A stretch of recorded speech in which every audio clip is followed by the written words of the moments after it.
Welcome aboard the sleep train, a nightly journey through stillness and stars. Tonight, as the carriage hums beneath you and the rhythm of the rails begins to slow your breath, allow yourself to let go of the day. Each sound, each word is here to ease you deeper into rest. Take a seat in the soft cushioned chair by the window. Feel the fabric beneath you, the quiet strength of the cabin room around you. Let the glow of the moon and the twinkle of the stars lull you, like an old friend welcoming you home. You may also decide to lie down and let the day go. Now, take a slow, easy breath. Inhale deeply and let it out with ease. Do it again. In and out.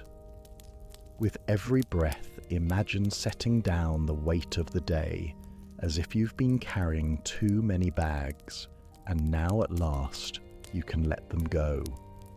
As you breathe, you may find your body softening, your shoulders release their tension, your jaw loosens, even your hands, which have worked so hard today, begin to relax.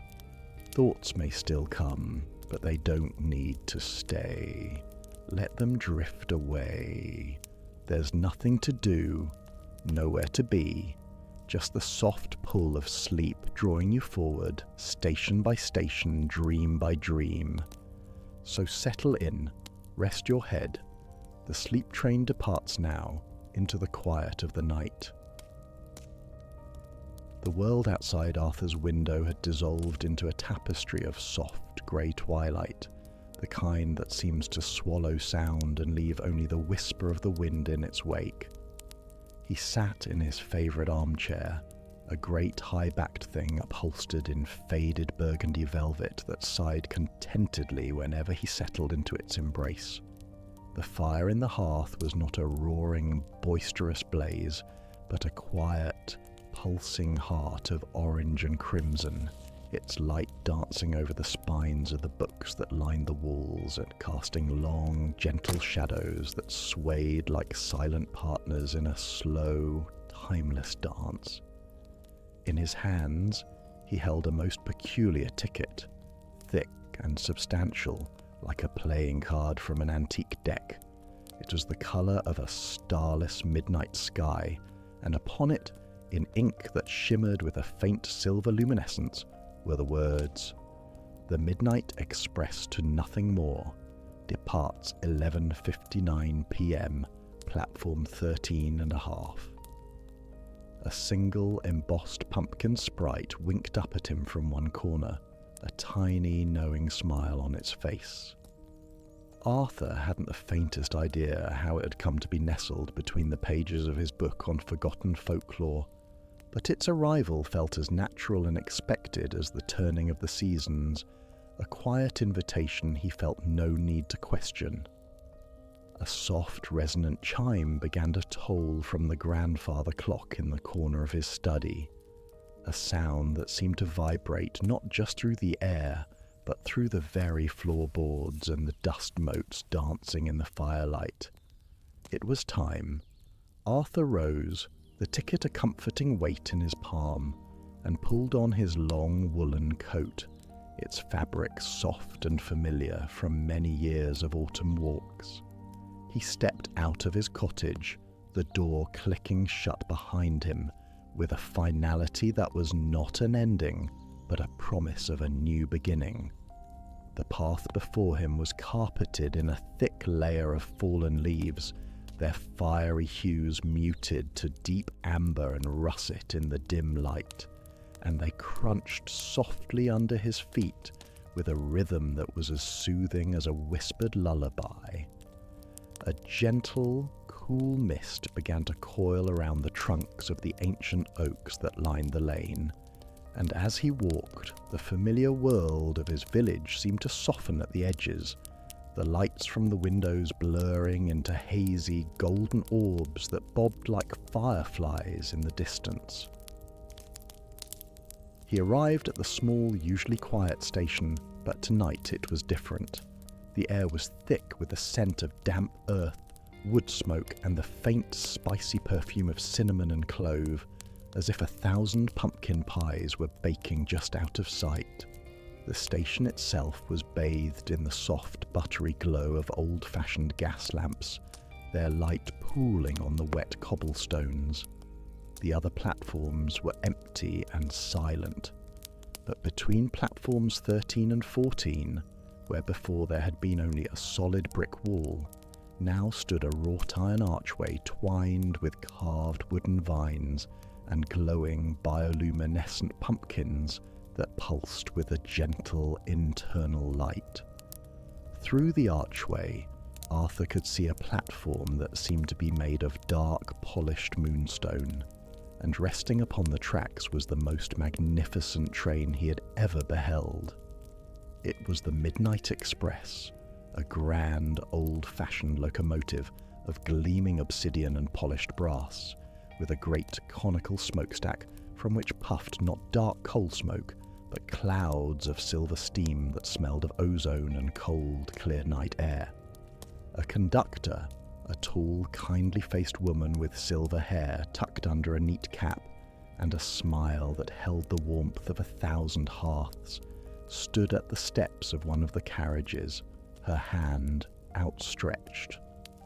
"Your ticket, sir?" she asked, her voice a melodious chime that blended perfectly with the lingering echoes of the station clock. Arthur handed her the card, and with a nod she punched a single star-shaped hole in it and gestured for him to board. Stepping across the threshold and into the carriage was like stepping into a different realm, a pocket of the universe designed solely for comfort and quiet contemplation. The air inside was warm and still, carrying the faint, comforting scents of old books, polished wood, and lavender. The carriage was a long, serene vista of deep, plush seating. The benches and chairs were upholstered in a velvet so rich and soft it seemed to drink the light, its colour a profound navy blue, like the heart of a twilight sky just after the sun has departed. Upon the velvet were embroidered constellations that twinkled with subtle silver thread, mapping out unfamiliar star patterns that told stories of forgotten myths and celestial dreams. The floor was covered in a thick, patterned carpet, the colour of forest moss, and the walls were panelled in dark, honey-coloured oak, into which were carved scenes of sleeping dragons curled around mountains, of foxes slumbering in hollow logs, and of owls with wise, closed eyes perched on moonlit branches. The only illumination came from individual hooded brass lamps affixed to the walls beside each seating nook, casting a soft golden pool of light that was just bright enough to read by, but gentle enough not to disturb the pervasive peace. Outside the large, spotless windows, the world was a moving painting of deep indigo and black, with the occasional flash of a distant, lonely farmhouse light, looking for all the world like a fallen star winking from the hills. The rhythm of the train was the first and a most dominant sound, a steady, hypnotic clickety-clack, clickety-clack that was as regular and soothing as a heartbeat. It was a sound that seemed to slow his own pulse, to quiet the gentle hum of his thoughts, and to promise that here, in this mobile sanctuary, there was nothing to be done, nowhere to be, except here, now, travelling through the soft, velvety embrace of the night. Arthur found an empty nook towards the middle of the carriage and settled into the seat, the velvet sighing softly as it accepted his weight. He noticed there were only a handful of other passengers scattered throughout the long car. A few seats ahead, an elderly gentleman with a kind, wrinkled face and a blanket of tartan wool over his knees was already fast asleep, his head resting against the window, his breathing a soft, regular whisper. Further down, A young woman with hair the colour of autumn oak leaves was quietly stitching on a piece of embroidery, her needle flashing in the lamplight as it dipped and rose, creating a silent, beautiful story in thread. No one spoke. The silence was a companion, not an absence. It was a warm, living silence filled with the train's lullaby, the soft hiss of the steam, and the feeling of shared, peaceful journeying. Arthur leaned his head back against the impossibly soft headrest and felt a profound sense of belonging settle over him, as comforting and weightless as a favourite well-worn quilt. After a time, the door at the end of the carriage slid open with a soft, whispery sound, and the conductor stepped through. She moved with a graceful, unhurried pace, her footsteps making no sound on the thick carpet. She was not merely checking tickets. She seemed to be tending to the very atmosphere of the carriage itself. She paused by the sleeping old man and gently adjusted the tartan blanket, tucking it more securely around his shoulders. She stopped by the young woman with the embroidery and offered a warm, silent smile, which was returned with a grateful nod. As she drew nearer to Arthur's nook, he could see the fine details of her uniform. The brass buttons were engraved with tiny sleeping moons, and the piping along her jacket and cap was a silver that matched the luminous ink on his ticket. Her eyes were the colour of a calm, grey sea at dawn, and they held a deep, abiding kindness. "Everything comfortable, my dear?" she asked, her voice a low, melodic hum that blended perfectly with the train's rhythm. Arthur could only nod, feeling a wave of serene contentment wash over him at the sound. "My name is Esmery," she said, "and it is my honour to see to your comfort on this journey. The night can be long, but the Midnight Express is built for dreams." She gestured to a small mother-of-pearl button set into the wall. "If you need anything at all, a cup of chamomile tea, a warmer blanket, or simply a friendly voice, you need only press this. We are here to serve not just your journey, but your rest." Her presence was like that of the gentlest of guardians, a watchful, caring spirit who ensured the sanctity of this rolling haven. She exuded a sense of absolute safety, a promise that within these walls no worry could enter, no trouble could follow. As she spoke, Arthur noticed a small porcelain teapot, intricately painted with winding ivy, sitting on the low table before him. He hadn't seen it arrive. Steam carrying the unmistakable honey-sweet scent of chamomile, and a hint of soothing lemon balm curled from its spout. Next to it was a single delicate cup. "A little something to warm you from the inside," Esmery said with a knowing smile. "It's a special blend, helps to quiet the mind and ease the soul into a state of perfect receptivity for the dreams that await in Nothingmore." She gave a slight, formal bow of her head. "We shall be arriving in just over an hour. Until then, please relax. Listen to the song of the wheels on the tracks. Watch the night flow by. Let your thoughts drift like the leaves on the wind outside." And with that, she moved on, a silent, comforting figure continuing her rounds, leaving behind a trail of deepened peace and the gentle, herbal perfume of the tea. Arthur poured the tea, the liquid a pale golden yellow, and took a slow, careful sip. It was perfection itself, warming him not just physically, but spreading a soft, glowing calm through his very spirit. As he sat, lulled by the tea and the train's motion, he noticed another figure, different from Esmery, moving at the far end of the carriage. This was a man, tall and lean, dressed in a long, dark coat the colour of tree bark, with a wide-brimmed hat shadowing his face. He moved with a slow, deliberate grace, and in his hands he carried a large, old-fashioned lantern, its glass panels not clear but a soft, milky white. From within the lantern emanated a gentle, pulsating light that shifted in colour, from a pale, serene blue to a soft, dreamy lavender, and then to a warm, drowsy gold. This was Hemlock, the guardian of the silent car. He did not speak to the passengers, nor did he tend to their physical comforts as Esmery did. His duty was to the atmosphere itself. As he walked the length of the carriage, he would occasionally pause and raise his lantern, holding it aloft for a long moment. Where the light fell, a visible change occurred. The very air seemed to grow softer, the shadows deeper and more velvety, the gentle sounds of the train becoming even more muffled and distant. It was as if he was weaving a tapestry of silence, thread by thread, a blanket of quietude that he laid gently over the passengers.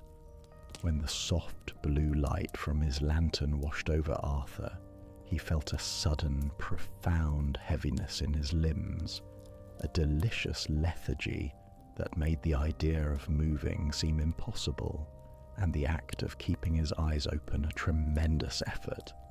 His thoughts, which had been meandering peacefully, now slowed to a crawl, each one arriving slowly and floating away on a tranquil dark river before it could fully form. 0.5. Hemlock continued his slow, methodical patrol, a silent shepherd guiding his flock towards the pastures of sleep. The shifting light from his lantern painted slow-moving patterns on the ceiling, constellations of silence that swirled and danced in a slow, mesmerizing ballet. Arthur watched through half-lidded eyes, no longer trying to fight the weight of his own drowsiness. He understood now that Hemlock was not just a man with a lantern. He was an essential part of the train's magic, a personification of the gentle, insistent pull of slumber. The clickety-clack of the wheels seemed to sync with the slow pulse of the lantern's light, and together they created a rhythm that was the very essence of rest, a primal, soothing cadence that spoke directly to the soul, assuring it that it was safe, it was protected, and it was time to let go. Feeling more deeply rested than he could ever remember, Arthur turned his gaze to the world flowing past the window. The train was now passing through a landscape of breathtaking, somnolent beauty. Great rolling hills, like the slumbering forms of ancient benevolent giants, rose and fell against the starlit sky. Their slopes were covered in forests of immense dark trees, their leaves whispering secrets to the night wind, a sound that was just audible as a soft, sighing counterpoint to the train's rhythm. Here and there, nestled in the valleys between these sleeping giants, were villages, but they were unlike any villages Arthur had ever seen. The cottages were round and cosy, with roofs of living, growing moss and doors painted in deep, dreamy colours like plum and midnight blue. Their windows glowed not with electric light, but with the soft, warm flicker of candlelight or hearth fire, each one a tiny promise of warmth and safety in the vast, quiet night. They passed over a high, arched bridge made of pale, moon-kissed stone, and below them a wide, slow-moving river reflected the starry sky and the sliver of a crescent moon on its dark, glassy surface. Swans, white as fresh-fallen snow, slept peacefully on the banks, their heads tucked under their wings, looking like sculptures carved from marble and moonlight. The train's silver steam curled over the bridge, momentarily obscuring the view, and when it cleared, Arthur saw a herd of spectral pale deer standing at the edge of the forest, their antlers seeming to be woven from starlight and frost. They watched the train pass with large, calm eyes, unafraid, as if they recognized it as just another part of the night's gentle, endless dream. Everything in this landscape was resting, breathing slowly, existing in a state of profound and peaceful repose, and by simply witnessing it, Arthur felt himself becoming a part of it, his own breath slowing to match the slow, deep breathing of the world outside. The moon, that delicate silver crescent, seemed to hang directly in front of the train, a luminous guide leading them onward. Its light painted a shimmering silver path across the dark waters of a lake they now skirted, a path that looked solid enough to walk on, a road leading to the very heart of the night. Wisps of mist, ethereal and silver-edged, danced over the surface of the water, twining and untwining in a slow, graceful, silent waltz. Arthur felt his eyelids grow heavy once more, the mesmerizing scenery outside blending with the gentle interior of the carriage, until he could no longer tell where one ended and the other began. He was in a bubble of moving tranquility, a pocket of reality where the only purpose was to drift, to watch, and to be lulled into the deepest, most restorative sleep by the beautiful, sleeping world flowing past his window. Just as Arthur felt himself on the very cusp of sleep, a soft, tinkling sound, like tiny silver bells, reached his ears. He blinked his eyes open slowly without any urgency, and saw something wonderful. On the small table beside his teapot, the embossed pumpkin sprite from his ticket was no longer a flat image. It had sprung to life, a tiny figure no taller than his thumb, carved from what looked like luminous orange rind. Its eyes and smile were filled with a cheerful golden light, and a tiny green tendril curled from the top of its head like a whimsical hat. It was dancing a jig on the polished wood, its tiny feet making the bell-like sounds he had heard. The sprite noticed Arthur watching and gave a merry, silent little bow. Then, with a flick of its tiny wrists, it scattered a handful of shimmering gold dust into the air. The dust did not fall, but hung there, swirling and coalescing into shapes. First, it formed a miniature sleeping cat, curled into a perfect circle. Then, it shifted into a tiny, slow-falling autumn leaf. Then, a perfect minuscule star that twinkled before dissolving back into motes of light. The sprite was weaving pictures from dreams, silent, moving images that told stories of comfort and quiet joy. It created a little hammock strung between two blades of grass, swinging gently in a non-existent breeze. It formed a steaming cup of cocoa, the steam rising in lazy curls. Each image was a simple, profound representation of peace, and each one, after a moment, would softly dissolve back into the golden dust from which it came, only to be formed into something new. Arthur watched, mesmerized, as the tiny sprite performed its silent, magical pantomime. It was a private show, a gift for him alone, a visual lullaby. The images were so soothing, so inherently gentle, that they bypassed his conscious mind and spoke directly to his dreaming self. The sprite finished its performance with one final image, a perfect, detailed replica of the midnight train itself, chugging along on a track of starlight before puffing a cloud of silver steam that enveloped the entire scene. When the steam cleared, both the image and the sprite were gone. All that remained was the faint, sweet scent of pumpkin and spices, and a deep, resonant feeling of childlike wonder and comfort that settled in Arthur's chest, as warm and solid as a sun-baked stone. He smiled, a slow, effortless smile, and let his eyes close fully, the beautiful dream pictures lingering behind his eyelids. Now, with his eyes closed, Arthur became aware of the music of the train in a whole new way. It was no longer just a sound. It was a complex, layered symphony composed solely for the purpose of guiding him into sleep. The foundational layer was the steady, unwavering clickety-clack of the wheels on the tracks, a rhythm as reliable as the beating of his own heart.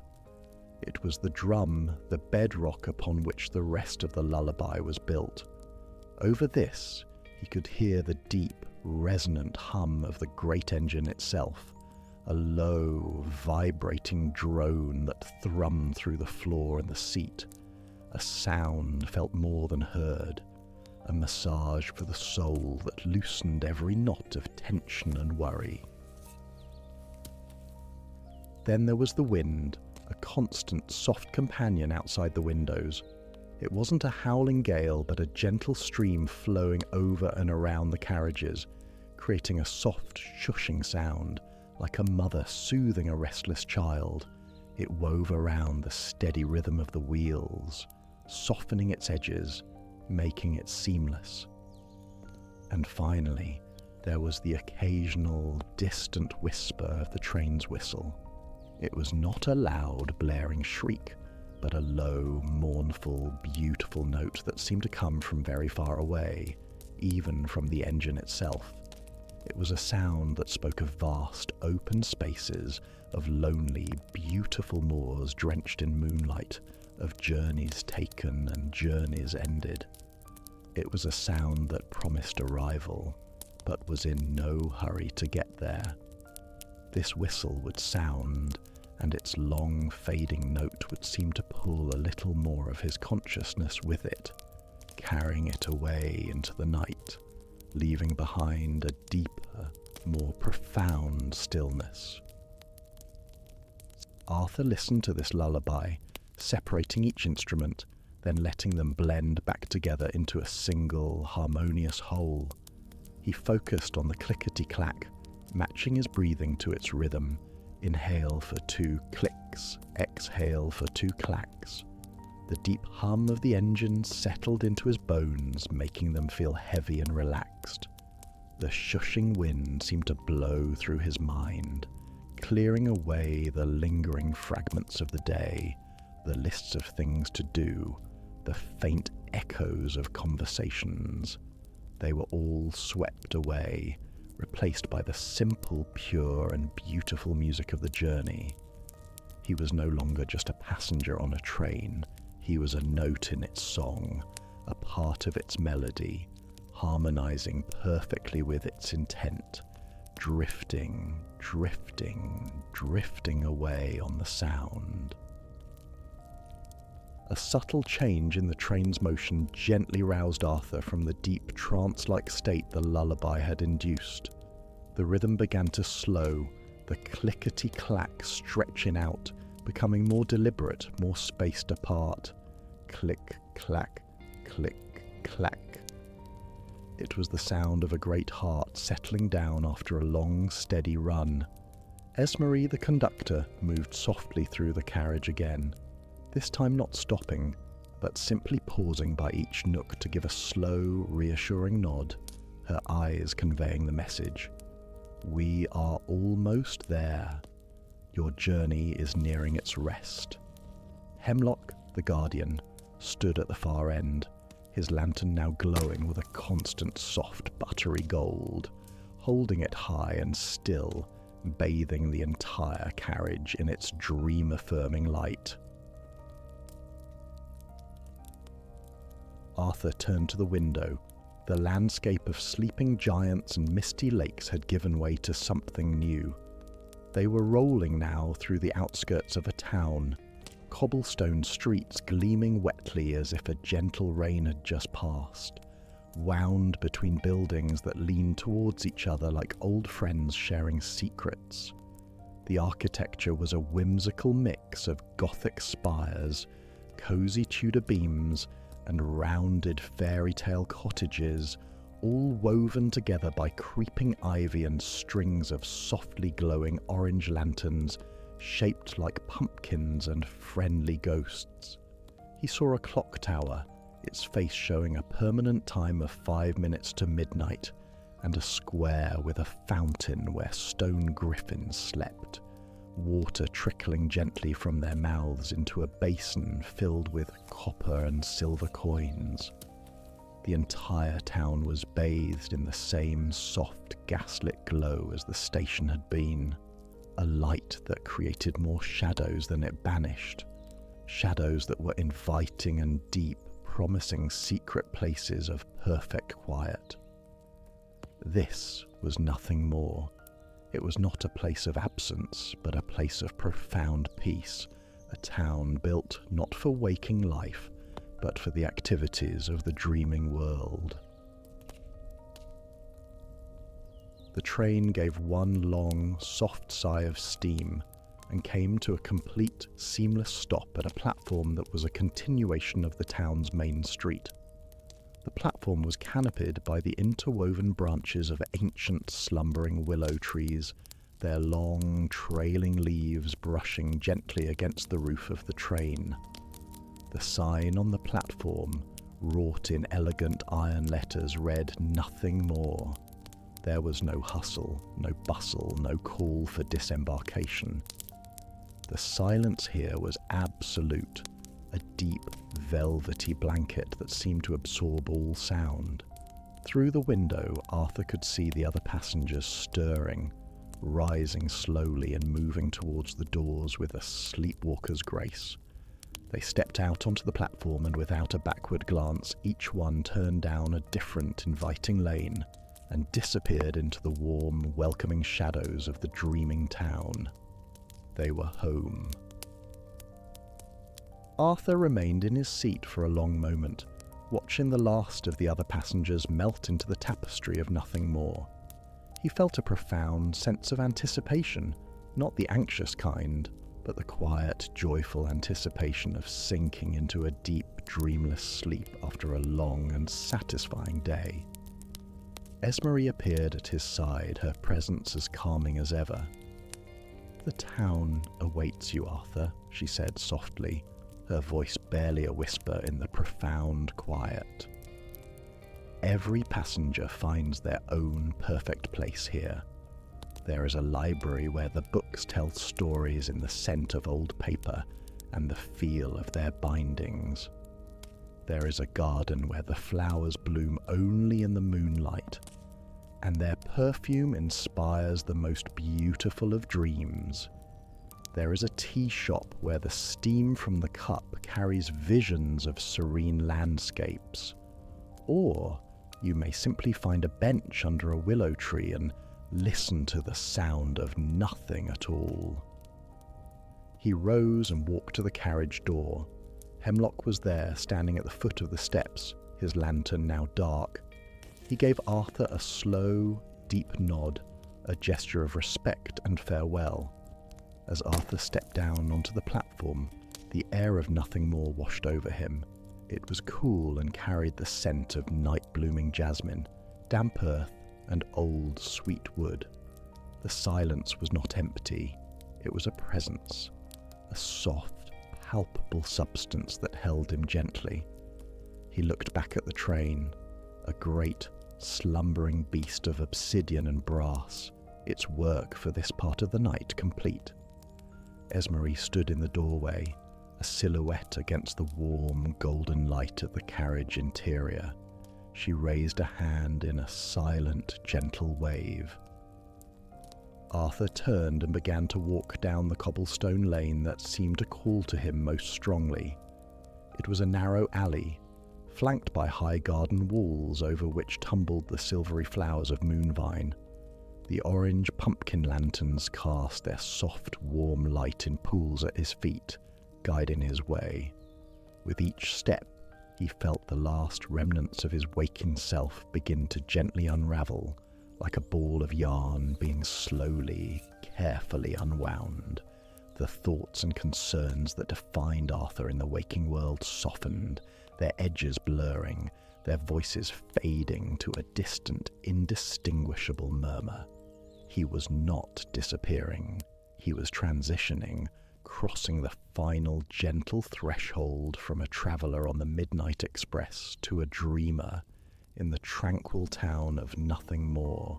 He was almost there. The lane opened up into a small, secluded courtyard.